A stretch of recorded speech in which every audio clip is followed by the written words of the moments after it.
Welcome back, everyone. We're about to begin our next panel on the Midwest as a region, and now I'd like to hand it over to John Butler, our chair.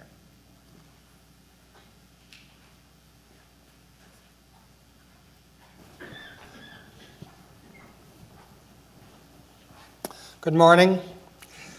This panel is on the Midwest as a region, and John Lauck has asked me to remind you that there is now a Midwestern History Association, which has 600 members. In 1 year, we already have 600 members, which is good, so I think you should all give a round of applause. It's an association that has already given 3 distinctive prizes for work in Midwestern history, and you can find it. All you need to do is Google Midwestern History Association, and you can join it. And here's the miracle: it has no dues. So you may contribute, and the association would be very happy to have your contribution, but there are no dues, so it's very easy to join. I'm really pleased to be able to chair this session, The Midwest as a Region. And I'm going to introduce all 3 speakers at once, so there's less parading back and forth here as we proceed. And then once I'm finished, the speakers will just simply follow one another, and we will go in alphabetical order. Our first speaker this morning is James Davis, who is the William and Charlotte Gardner Professor of History Emeritus and Professor of Geography Emeritus at Illinois College. Professor Davis received his PhD at the University of Michigan, and among his books are Frontier America, 1800 to 1840, Frontier Illinois, History of the Trans-Appalachian Frontier, and Dreams to Dust, a diary of the California Gold Rush, 1849 to 1850, and he will speak on how nature and culture shaped early settlement in the Midwest. Our second speaker will be Nicole Etchison, who is the Alexander M. Bracken Professor of History at Ball State University. Professor Etchison received her BA at Cornell College and her PhD at Indiana University. Her books include The Emerging Midwest, Upland Southerners and the Political Culture of the Old Northwest, Bleeding Kansas, Contested Liberty in the Civil War Era, and A Generation at War, the Civil War Era in a Northern Community. And she also is a longtime organizer of National History Day. She will speak on First Cousins, the Civil War's impact on Midwestern identity. Our final speaker will be Professor Michael Steiner, who is Professor of History at California State University, Fullerton. He received his BA at Carleton College and his PhD at the University of Minnesota. His books include Region and Regionalism in the United States, Many Wests, Place, Culture, and Regional Identity, and Regionalists on the Left, Radical Voices from the American West, and he is going to speak on regionalist thought in the Midwest. Professor Davis?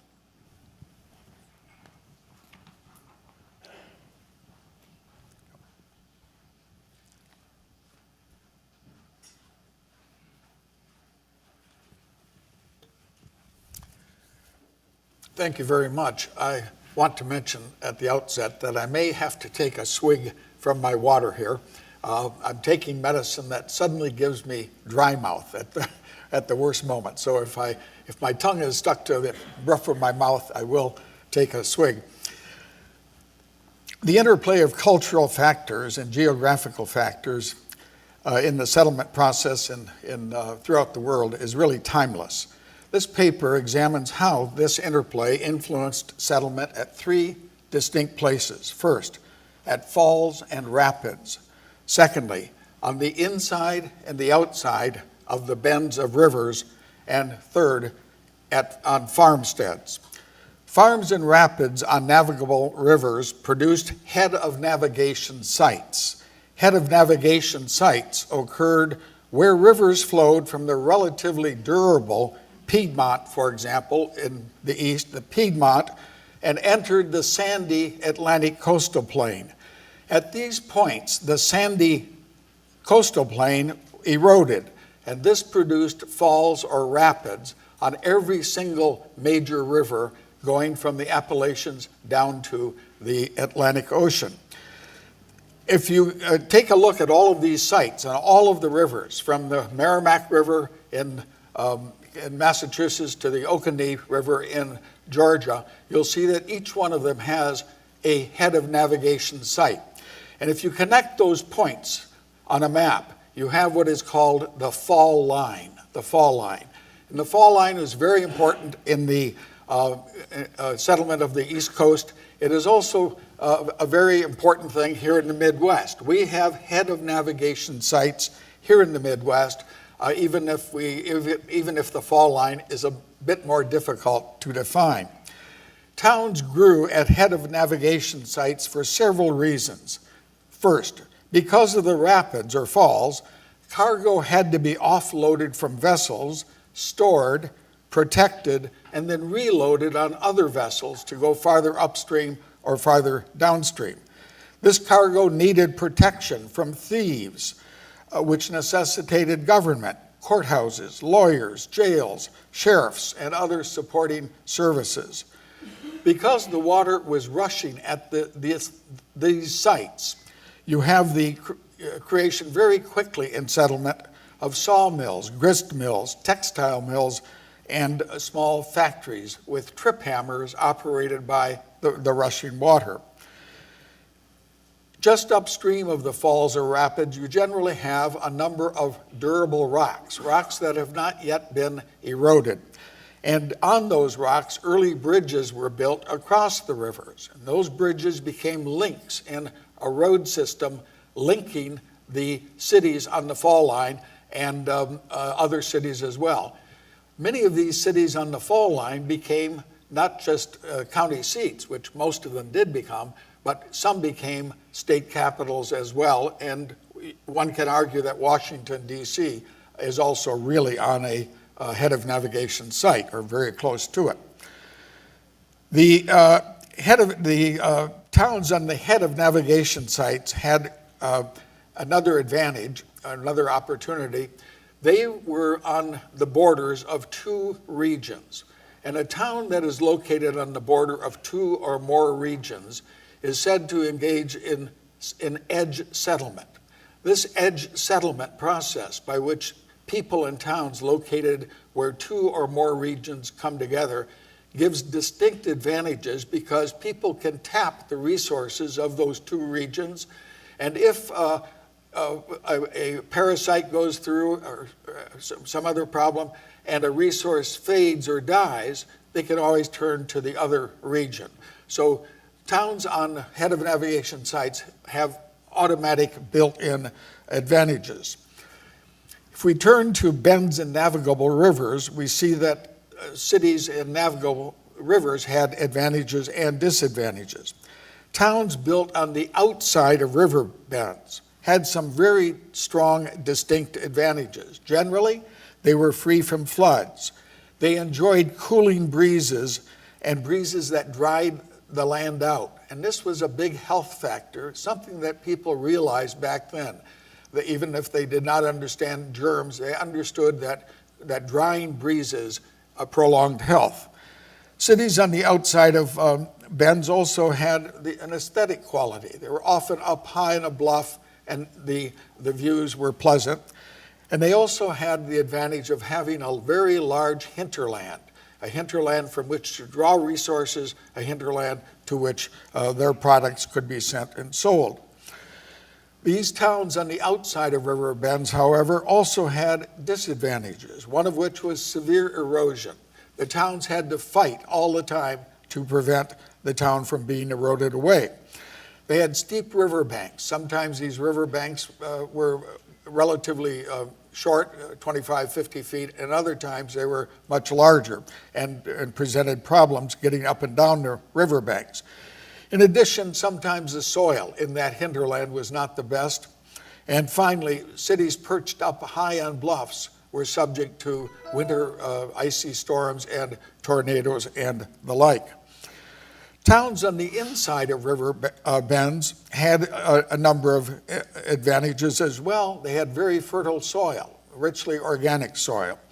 They had a high water table. They could get to water.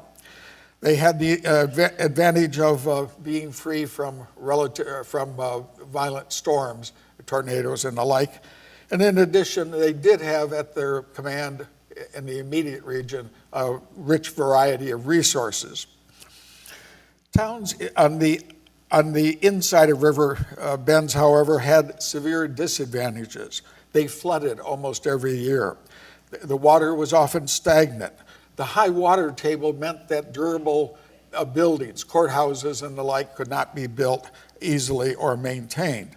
And finally, there was a great deal of disease found in cities on the inside of river beds. Catastrophe could overtake cities on the inside of river beds and the outside of river beds very easily when the river would break through what's called a meander neck, the neck being the bottom of a meander loop. And if the river broke through there, the towns on both the inside and the outside of the river bend could be relocated, so to speak, 3 or 4 or 5 miles from the main channel, isolating them and giving them a death sentence. Rivers and culture produced other towns. Towns often sprang up where railroads crossed navigable rivers, benefiting from the two forms of transportation, the rivers and the railroads, that reached out in 4 directions. Moreover, trains needed water, and where track crossed streams, especially in the relatively parched Great Plains, water towers popped up, often becoming the nucleus of a new town. Towns sprang up wherever 2 or more navigable rivers joined, such as at St. Louis, where portages existed between 2 or more rivers, such as at Fort Wayne, and where the Great Lakes shipping entered constricted places, such as at Detroit. Towns at such places benefited from edge settlement in that they tapped easily 2 or more regions. Not all rivers are equal. A democracy of rivers does not exist. Some rivers benefit settlement and others do not. North-flowing rivers in Russia and in Canada and in the Dakotas with the Red River predictably flood twice a year. If you stop and think about it, why that is the case. This is in late summer and in late spring. And this inhibits settlement and inhibits movement up and down these north-flowing rivers, and these rivers are, for all practical purposes, relatively useless. Similarly, rivers used as international boundaries or even as boundaries of states are necessarily underused rivers. These rivers become distorted politically and economically in other ways, and this retards human activity along them. The head of navigation, river bends, and other features of rivers spawned towns. Other forces affected settlement in rural areas. They include prevailing winds, sunlight, variations in elevation, and other factors that influenced farmsteads. You have in your hands 3 handouts, and one handout shows the windrows. You can obtain a windrose for almost every city in the United States. I chose Ann Arbor. And if you take a look at most windroses in the Midwest, you find that the prevailing winds are from the west. Farmers built farmsteads built farmsteads on hills and ridges to avoid flooding, to enjoy cooling, drying breezes that also suppressed mosquitoes and flies. The farmers had pleasing vistas, and from hilltops and from ridges, they could detect straying cattle and strangers who were, in a sense, out of place. It was a matter of being protected by being up on a hilltop then. But farmsteads on elevations had some disadvantages, including the likelihood of erosion, nasty falls of man and beast, and violent storms. To escape storms, settlers built homes below the crests of hills and ridges on the lee side of the ridge. If you take a look at that one map showing the checkerboard settlement, and you take a look at the houses along that ridge, that moraine, you can see that many of them are built on the right side, but not on the left side. These people knew what they were doing when they settled. Settlers keenly appreciated winds, their direction, and their intensity. The term windrows may have been foreign to them, but their understanding of the windrows is clear in how they created farmsteads. They located farmsteads east and south of existing trees, thereby enjoying natural windbreaks. They located barns and barnyards downwind from their houses to reduce odors, flies, jarring noises, and the threat of fire spreading from barns to houses. Given the fact that in the Midwest, that the Midwest has prevailing winds, settlers located barnyards in an arc running from north of the house all the way around to east, all the way around to southeast, whenever they could do this. To promote dry barnyards, they usually place barnyards east or south of the barns, maximizing the sun's drying powers in the morning and in the early afternoon. Wanting dry barnyards, they rarely planted trees to the east or south sides of barnyards, and they often removed existing trees from those sites in order to promote a dry barnyard. To promote a dry space around doors, they frequently used doors often faced east or south. And this was, of course, on purpose to tap the sunlight. They located their houses very carefully to maximize warmth and light. Rooms used frequently during the day often faced south or west. Kitchens often faced east to maximize winter's morning sun, and in the summertime, kitchens received shade from deciduous trees to the east. Deciduous trees to the south shaded houses, but deciduous trees to the southwest and west were planted far from the houses in order to prevent them from toppling onto the houses during summer storms and tornadoes. These trees, planted relatively far from the houses to the southwest and west, did not cool the houses directly, but they did cool the land near the houses, and the farmers counted on cooling breezes taking this relatively cool air from the land into the house. Similar gardens were planted close to houses and upwind from dusty roads. They often sloped eastward to maximize the sun's drying powers. Women and children started gardening after dew evaporated in the morning and before it got too hot and before predators arrived.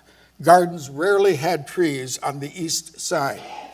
Smokehouses, woodsheds, wells, and privies were usually within 60 feet of the house, commonly to the north or the northeast. Annual hog kills occurred at the first major cold snap, usually by mid-January. For days, smoke billowed from fires, odors offended, and dangerous sparks shot upward. Westerly winds and northerly winds, farmers knew, kept these from the house.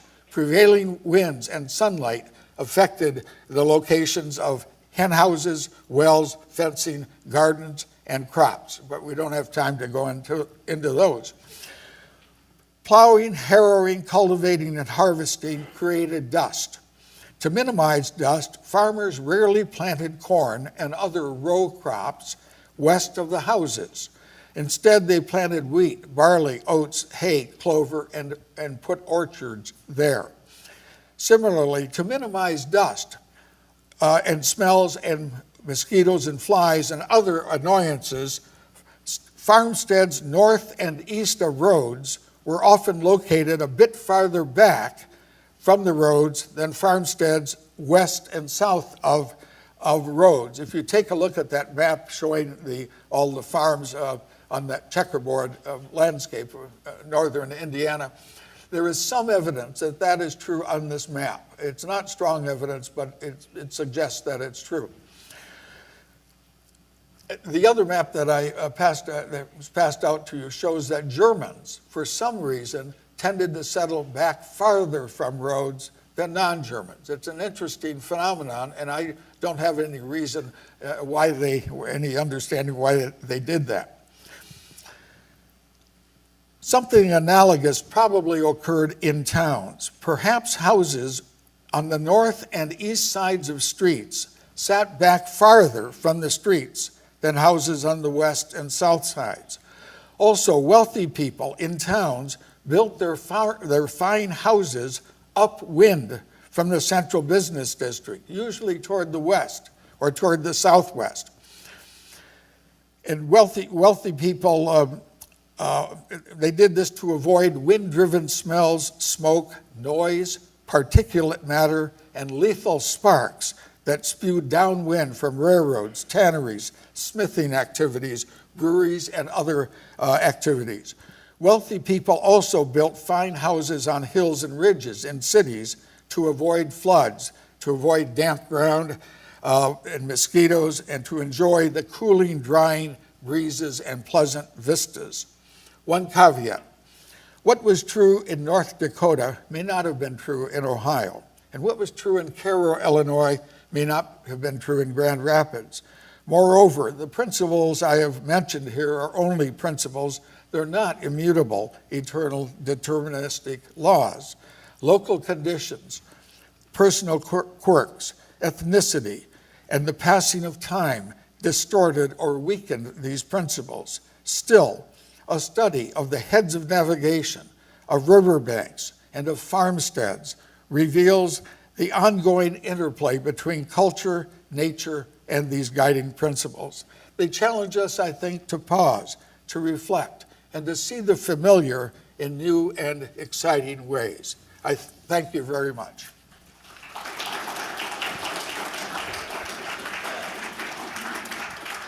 And I think there will be one more handout, if I'm not mistaken, which is a summary of my talk.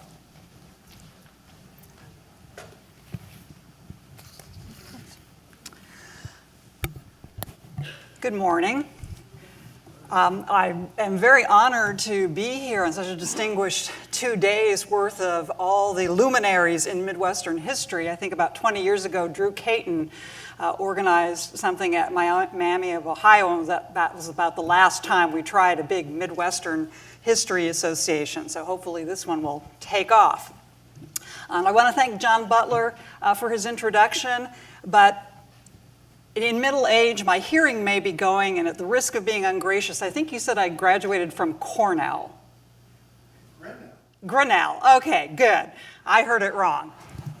All of us Grinnell College in Iowa, Grinnell graduates, we're very sensitive to this. People come up to us and say, so you're from Cornell? No. We're the pioneers from Grinnell. All right, so thanks, John.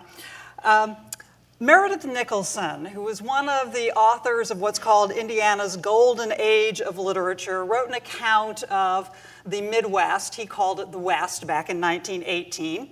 And when he got the response that your West sounds a lot like Kentucky, he said, "This does not distress me a particle, for are we not of Ohio, Indiana, and Illinois first cousins of the people across the Ohio?"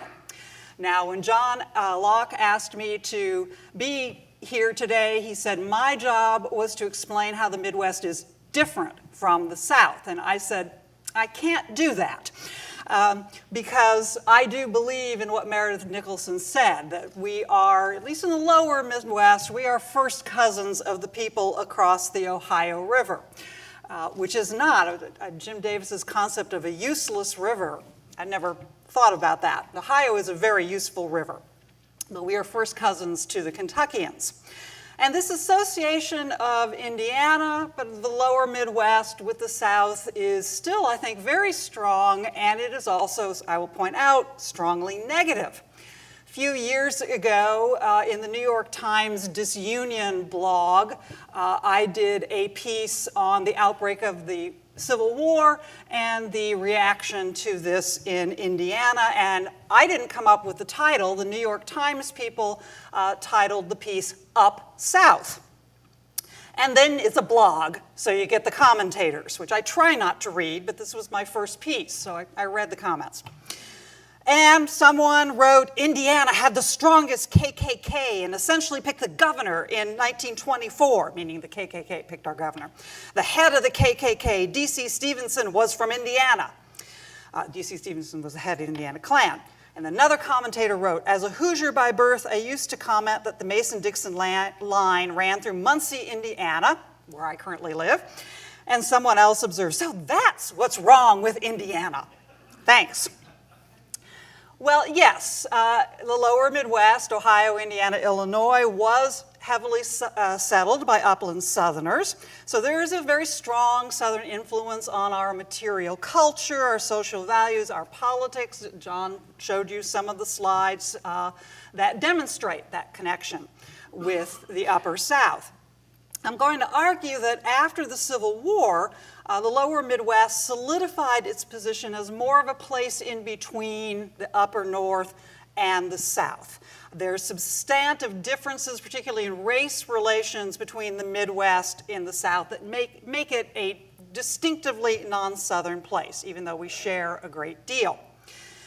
Connections between the regions are, and you saw a lot of these slides in the earlier presentation, connections between regions are determined by migration, settlement patterns, the culture established by those settlers. We got, in the lower Midwest, a lot of our settlement down the Ohio River from states such as North Carolina, Virginia, Kentucky, and the 1850 census, which tells you the place of birth, for the first time gives the place of birth, tells us that Hoosiers, people in Illinois, Ohio, a lot of them are born in Kentucky or Virginia, or likely had parents who were born there. We know also log cabin construction, food, the famous Indiana breaded pork tenderloin. The pork is very Hoosier, the breading it and deep frying it is very Southern.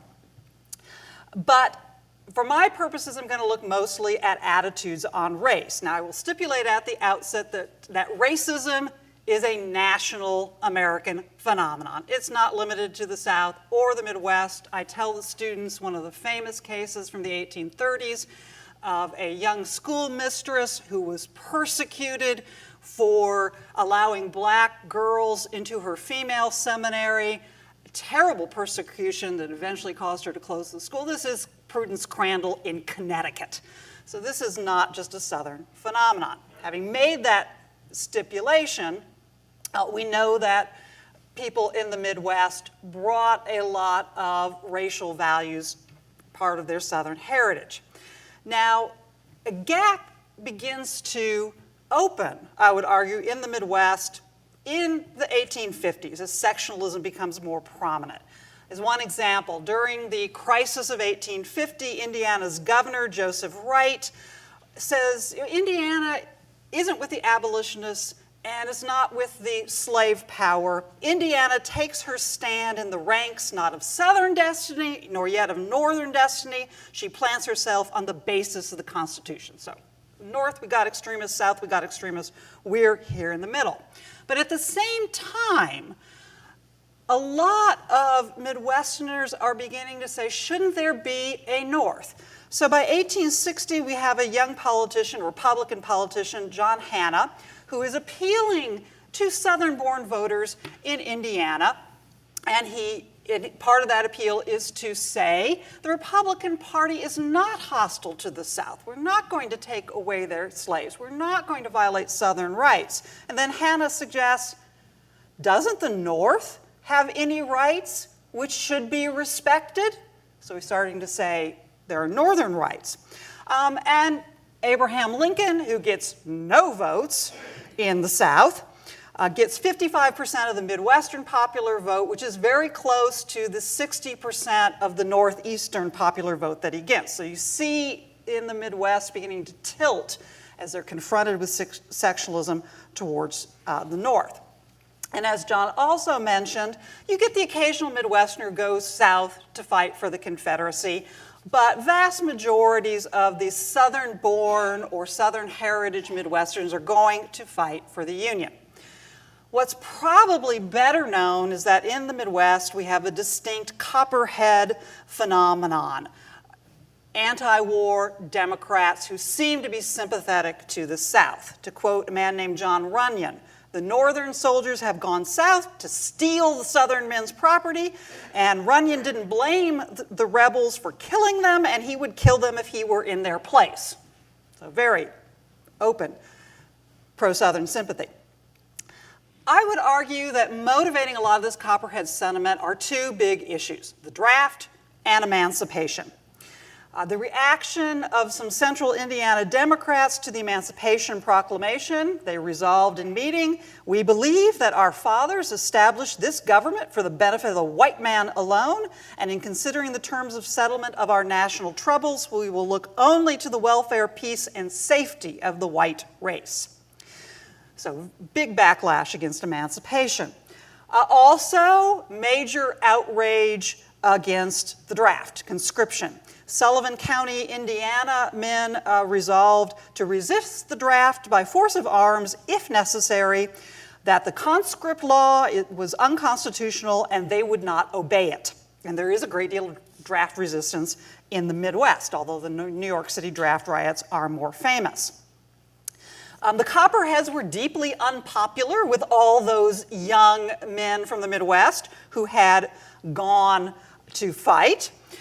And when the war ended, the draft ended, and that ended that source of discontent. However, the end of the war does not bring an end to the pro-black agenda. In fact, the pro-black agenda begins to accelerate.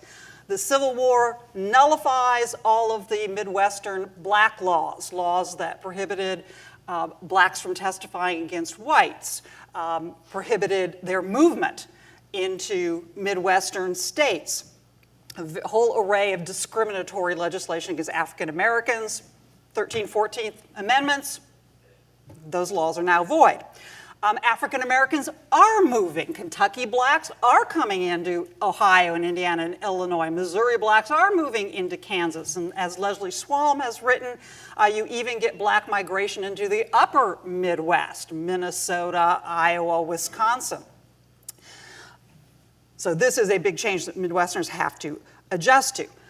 African Americans from the Midwest are certainly lobbying that the Civil War should bring a change in their status. William Gibson, a veteran of Indiana's 28th United States Colored Troops, said that black soldiers deserve the rights and privileges of other citizens.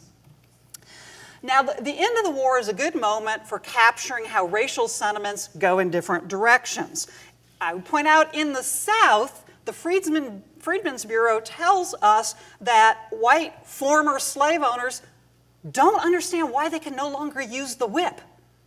How can you get anybody to work if you can't whip them? This is a big conceptual problem.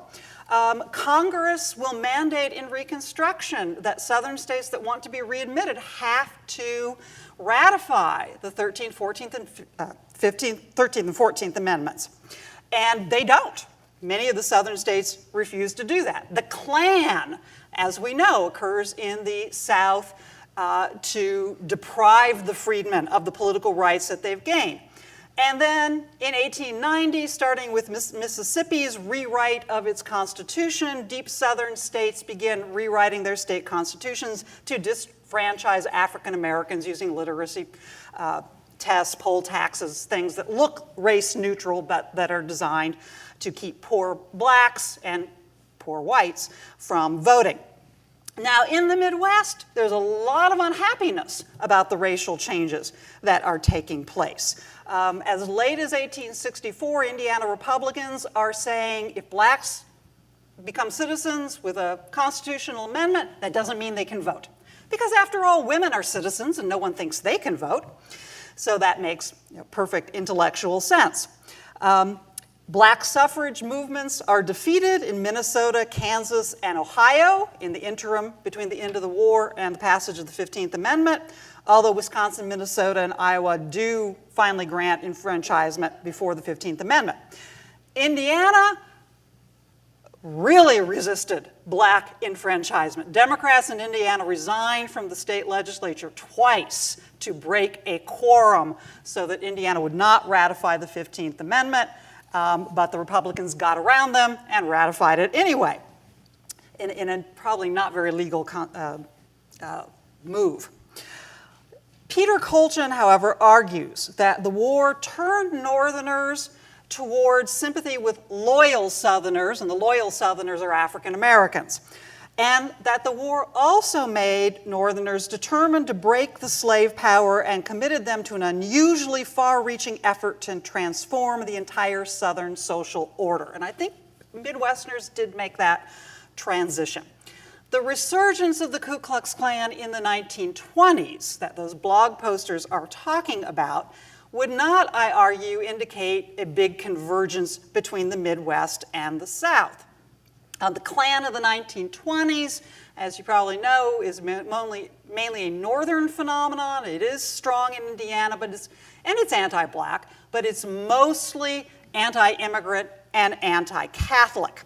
I didn't want to put this picture up on a big screen early in the morning, but you may be familiar with the famous lynching photo, if you can see it. It's Jim Madison's book on the famous 1930 lynching in Marion, Indiana. Horrible photo of two black men, Abe Smith and Tommy Shipp, lynched at the Grant County Courthouse in northern Indiana in 1930. And you will frequently see, if you Google lynching, this photo appears as the Deep South. It's not. It's Indiana. But it's not the Klan. The Klan was dead in Indiana by the time this lynching happened. It's just an ugly outbreak of, yes, racist violence. But it's not a Klan lynching. It's not the Deep South. So despite these kind of ugly events, despite the continuing racism in the Midwest and the ambivalence about black rights, once Indiana got through the Reconstruction period and black rights are established, there is no going back. Yes, there is segregation. Some schools are segregated, some were not. The big Brown versus Board of Education case is, of course, in Topeka. The sociologists, St. Clair Drake and Horace Caton, who wrote about Chicago, so there's a color line in the North, but it's a lot fuzzier. In fact, it can be harder for African Americans to navigate because in the South, the rules are really clear. In the Midwest, you can do some things, but if you cross and try to do something else, you can get into trouble. When desegregation of schools comes to the Midwest, the big battle is, not massive resistance, or issues about busing. Indiana had a busing case, but of course, so did Boston. And Ronald Formisano's work on Boston says a lot of that has to do with ethnic and neighborhood rivalries as much as race. And the final example I'll give you of a way in which the Midwest crosses a border and heads into an acceptance of black rights in a way I think the South does not after this crucial Civil War period. A few years ago, when we talked about disfranchisement in the Deep South, one of my African American students remarked that when he reached voting age, this was such a great moment, so he turned to his father and, Dad, what was it like when the first time you voted? And his dad said, when I reached voting age, we lived in Florida. I didn't even try to register. And so his father told him, I didn't vote until I was middle-aged and we moved to Indiana. So in Florida, couldn't vote. In Indiana, some schools are segregated. There's anti-black prejudice, but your voting rights are never in question. So we, in the Midwest, share historic ties of kinship and fellow feeling with the South on many issues, but we may not differ completely, but I would argue that we are sufficiently distinct. Thank you.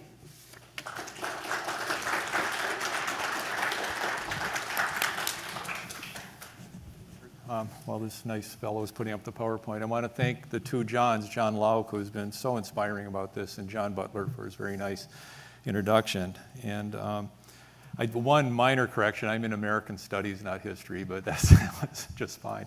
So, okay, here we go. Yeah, we thought this would go more swiftly, but thank you for those talks. And I'm going to be a little more general, and I've changed the title of my talk to something very ambitious, The Birth of the Midwest and the Rise of Regional Theory. So that's kind of quite a claim, and some of you may find what I say may be wrong. I don't know. What I'm going to do is I'm going to talk about the emergence of the Midwest, the Middle West, and when the word was first used. This is going to be kind of at the center of what I'm talking about. And I'm sorry about this glitch. I thought I had it all ready to go. But so one of the claims I'm going to make is that when a label is first applied, that does give us some indication about the emergence of an awareness of a place. And I suppose one of the weaknesses of what I'm doing here, it's kind of a masochistic thing, is you could argue that there was an awareness of a place, the Middle West, before people began using that word. But I do think that when you see a word in print, that's a very significant moment. And I'm sorry we're having so much time. I have the flash drive. Should we just put it in? No? Okay. So we're going to go through a lot of intellectual history here. We're going to see, John Wesley Powell, and we're going to see Walt Whitman of all things. And here, wow, this is really something. Maybe I'll just start reading my talk. Okay, so I'm going to begin with two quotations, one from Randolph Bourne and one from Frederick Jackson Turner, two very unlikely bed partners. But the Randolph Bourne quotation talks about the Midwest being the apotheosis of American civilization. And that was a quotation from 1918. So by 1918, the Middle West was seen as kind of the high point of American civilization. But as late as the early 1890s, people really didn't talk about the Middle West. And so what I find very interesting is in this very brief period, this emergence of the Middle West as the apotheosis of American civilization. Wow, this is amazing. Yeah, here's my thumb drive. And so let me just start reading, and you'll see, and then we'll pop into some maps. Although the Midwest seems a fixture in the constellation of American regions, it's had a fairly brief history and a nomadic existence. It may come as a surprise to learn that what we now think of the Midwest, and what John Locke outlined it, the 12 states we're all familiar with, this chunk of the nation as a cultural region is a relatively recent construct. It wasn't until the last years of the 19th century that the vast territory containing a fifth of the nation's area and 1/4 of its present population was labeled the Middle West. Until then, this great interior was variously called the Ohio Valley, Mississippi Valley, the Northwest, the Great West, the Middle Border, and simply the West, and it lacked a distinct regional identity. A number of scholars, including James Shortridge, John Jurdy, Andrew Caton, Susan Gray, Wilbur Zielinski, a number of them are right here, have convincingly argued that the notion of the Middle West, as we now know it, slowly emerged into the national consciousness in the 30-year period between the 1880s and the 1910s. Digging deeper, Shortridge uncovered the first use of the term Middle West in Timothy Flint's 1827 account of religious awakenings of what Flint described as the middle western states, chiefly in Tennessee. Now I can click forward to my slides and they will describe what I'm talking about here. Those are the two quotes. I'm going to just zip through really quickly. So, this is James Shortridge, first found the use of the Middle West located in these regions. And what's really interesting is that you can see that it was oriented toward sitting between the Old Southwest and the Northwest, and this was called the Middle West. Then by the 1850s, it shifted to this area, and it was located between the New Southwest, Indian Territory, and the New Northwest. And so the Middle West has had a nomadic history moving from here to here to here by the 1890s, and this is where we're at today. And so what I'm interested in is the emergence of this notion of the Middle West at that point. Okay, this may be a familiar story to the experts at this conference. What may be less familiar is the role that members of a generation of intellectuals, writers, and artists played in the birth of the Midwest, acting as midwives and architects to shape not only awareness of the region, but also of regionalism and regional theory in general. Beginning in the 1890s and peaking in the 1910s, a remarkably varied group of self-conscious Midwesterners, natives and newcomers, rural and urban dwellers from various ethnic backgrounds, fashioned a distinct image of their emerging region and labeled it for the first time. Many also used their sense of the Midwest to develop prescient theories of the larger meaning of regionalism in an emerging modern society, becoming among the first to do so in American intellectual history. There were precursors of this turn of the century of Midwestern identity and regional thought. In 1862, for example, Abraham Lincoln foresaw, these are his words, the great interior region that we now think of the Midwest as the great body of the Republic. And beginning in the late 1860s, fellow Illinoisans John Wesley Powell was the first to systematically map the natural and cultural regions of North America, dividing the nascent Midwest into the Lake Plains and the Prairie Plains. Lincoln's and Powell's great interior region captured the imagination of Walt Whitman, who after an 1879 railroad journey through Indiana, Illinois, and Missouri would celebrate the tall grass prairies as, quote, America's most characteristic landscape, quote, the theater of our great future and the heart and soul of the nation. But he did not use the word Middle West. Such early sentiments and speculations laid the groundwork for the flowering of regional thought and practice in the 1890s, when a generation began to think of themselves as Middle Westerners living in a distinctive place, now called the Middle West. Beginning in the early 1890s and culminating in the years up to World War I, a number of intellectuals, artists, and public figures helped create Midwestern identity and American regional theory. In a brief 25-year span, a once vague and variously labeled chunk of the American hinterland coalesced into a distinct place seen by many as a dynamic center and the apotheosis of American civilization, just to cite Randolph Bourne again. In tracing the origin and evolution of regional identity and regionalist theory in the Midwest, I'll follow 3 steps. I'll focus on 2 stages of increasingly sophisticated thought, an initial period of regional recognition and theorizing from 1893 to 1901, and a second phase from 1911 to 1917, witnessing the emerging of regionalist and pluralist theory. It's very interesting. Cultural pluralism emerged, that idea, out of Wisconsin, of all places. Well, not of all places. I will end by looking forward to an increasingly progressive strains of Midwestern regionalism in the 1930s and in the present by providing parting glimpses of radically and racially inclusive regionalism that holds immense promise for the future. So, The Birth of the Middle West. This is a dramatic title, but many of the first generation of self-conscious Midwesterners came from the upper Midwest. Kind of Nicole's focus in the southern, I'm going up to the upper Midwest. From Wisconsin and Illinois, with a scattering from Iowa and Minnesota. This early group included remarkable concentration in and near the small town of Portage in the Wisconsin River Valley. Very weird, very interesting. Frederick Jackson Turner, John Muir, Frank Lloyd Wright, Zona Gale, and George O'Keeffe were all born in the 1860s, 70s, and 80s and lived their formative years in or within a 40-mile radius of this town of roughly 5,000 people where the Wisconsin and Fox Rivers nearly meet. Other significant Wisconsinites of this generation include Norwegian-born cultural theorist Valdemar Auger, who lived most of his life in Eau Claire, and 2 powerful cultural critics who would move to neighboring states of Minnesota and Iowa as small children.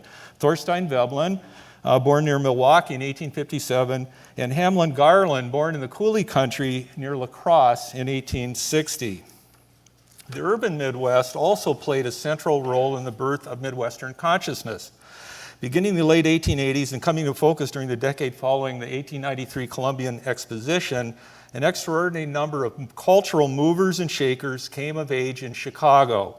Progressive reformers Jane Addams and John Peter Elkeld, novelists Hamlin Garland and Theodore Dreiser, poets Harriet Monroe and Carl Sandburg, philosophers Thorstein Veblen and John Dewey, architects Louis Sullivan and Frank Lloyd Wright, it's quite a list, all helped shift the nation's cultural center westward and expressed a deep-seated critical affection for their broad-shouldered city and emerging region. Skyscrapers and prairie homes, modern poetry and naturalistic novels, labor strife and rampant inequalities all grew from the tumultuous multi-ethnic ferment of Chicago and its hinterlands.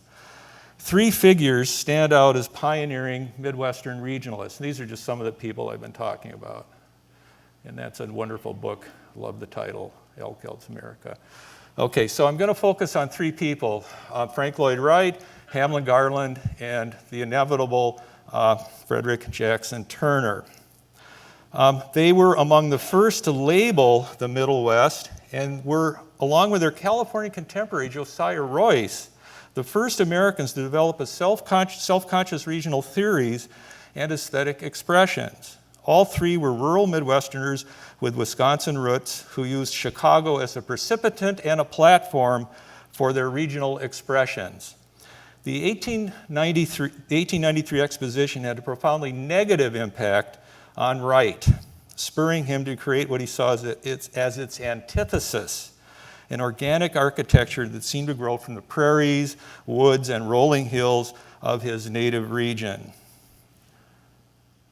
As a fledgling architect newly arrived in Chicago and working as Louis Sullivan's draftsman, Wright was appalled by the pompous architectural eclecticism and abject kowtowing to European styles displayed throughout Daniel Burnham's Great White City, declaring that, quote, all that was fraudulent and crapulent in American culture, I love Frank Lloyd Wright, he just let it go.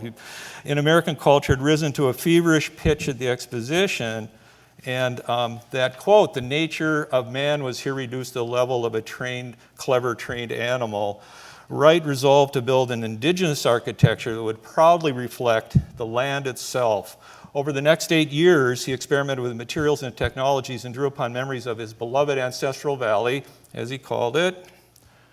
Archetypal Midwest here is in Spring Green, Wisconsin, to develop the first Prairie House, and with a seminal article in 1901, very important article, and the completion of the Ward Willits House in Highland Park in 1902. These are the first Prairie Houses, and of course the Roby House. We all know about that in 1908. So with their horizontal earth lines, wide eaves, nuclear fireplace, functional use of local materials, and sense of organic rootedness, this was his homage to the Midwest and the nation's first distinctive, non-derivative architectural expression. Chicago and its brash exposition had a more positive impact on Hamlin Garland. Born on a farm in Wisconsin's coulee country in 1860, Garland lived a forlorn migratory childhood filled with the tension between his fiddle-footed, horizon-seeking father and his homesick, security-craving mother. At Dick Garland's bidding, his family was perpetually picking up and heading west, from one failed enterprise to another until the children had scattered and their father had become a defeated old man, in Garland's words, snowbound on a trackless plain in North Dakota. Garland regretted the deprivations of his rootless frontier childhood. In his early short stories, The Harshly Realistic Main Traveled Roads, 1891, is filled with fierce indignation and deep yearning for a more settled and equitable collective life in the emerging Midwest. Garland came of age as a writer and regionalist through a process of leaving and returning to his home ground.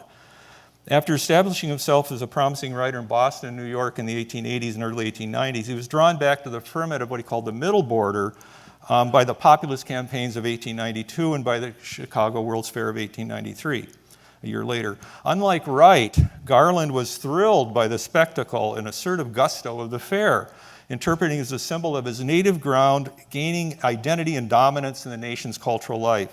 Using the fair as a platform for a newborn regional consciousness and pride, Garland gave a rousing talk, Local Color and Fiction, on July 14th, 1893, just 2 days after Turner delivered his famous Frontier essay from the same platform. So these two men came together just within days of each other.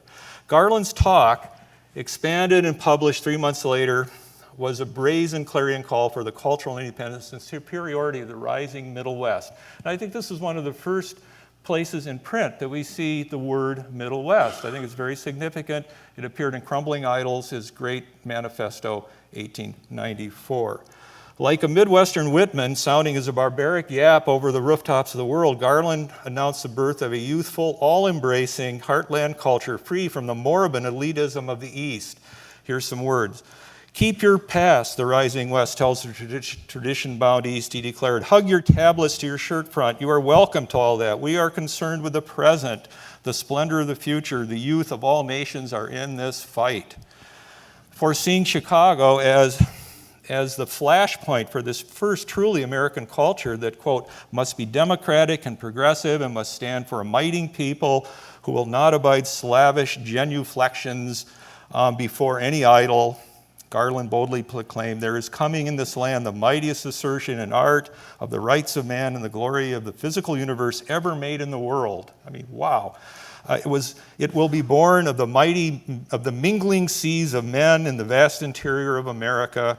Stand up, O young men and women. He brings women in, good for him. Of the West, stand erect, face the future with song on your lips and light of the broader day in your eyes. So this was quite a pronouncement. So this youthful bravado of a region coming of age reached a full voice with Crumbling Idols, published in 1894. It was a landmark in Midwestern identity and regionalist theory, and may have marked the first time the word Middle West was used in print to designate this emerging region. It was one of the nation's earliest regionalist manifestos. It also contained one of the first formative cultural theories of regionalism penned by an American. Garland's fiery tract, and I guess I'd better gallop through this very quickly. Are we running out of time, John? Almost, okay. I think what I'm going to do is just speak from the PowerPoint. So this is a very significant moment. You know, he mentions the Middle West, and this is his fiery manifesto, Crumbling Idols, followed by Frederick Jackson Turner, who at the Columbian Exposition, you know, a celebrated talk on the frontier. But what's really, I've written several articles about this. Turner became a regionalist, and he argued that the frontier is dead and it needs to be replaced by the region. I could go on and on about that.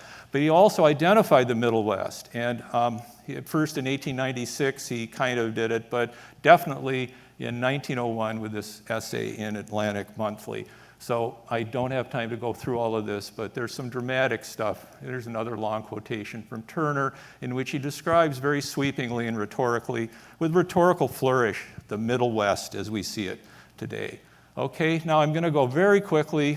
I'm so interested in this group of cultural pluralists, and Horace Kalin taught at the University of Wisconsin for about 8 or 9 years, and when he was there, developed his theory of cultural pluralism, and the Middle West was crucial to his understanding of what cultural pluralism is. And so it's very interesting that Randolph Bourne, the great New York intellectual, a brave, youthful man, came to Madison and was inspired he met Horace Kalin, they got together, and he saw the Middle West as the apotheosis of American civilization. So I find this so interesting. We have another cultural pluralist, Valdemar Auger. Not too many people know about him, but he was an important Norwegian American. And then, of course, Ole Rolvag, one of my heroes, and I'm a Minnesotan and so forth. And finally, I want to end by looking ahead. 2 Midwestern voices. I'm going to do this very quickly. My hero, Meridel LeSueur, someone I interviewed, a fellow Minnesotan, and she argues that Midwestern regionalism has a revolutionary proletarian dimension. I don't have time to read this to you, but I think we need to be aware of the radical possibilities of regionalism, and here she is, an amazing woman. I'm a passionate partisan Midwestern lover. I've been made by the Midwest, by the people of the Midwest, by the struggles of the Midwest. The people of the Midwest are to me a great story of strength and beauty. I was created by them. Finally, Toni Morrison. I'm from the Midwest, so I have a special affection for it. My beginnings are always there, no matter what I write. I begin there. It's a matrix for me. It is an escape from the stereotypical black setting. It is neither plantation nor ghetto. So I want to end with these two. So thank you.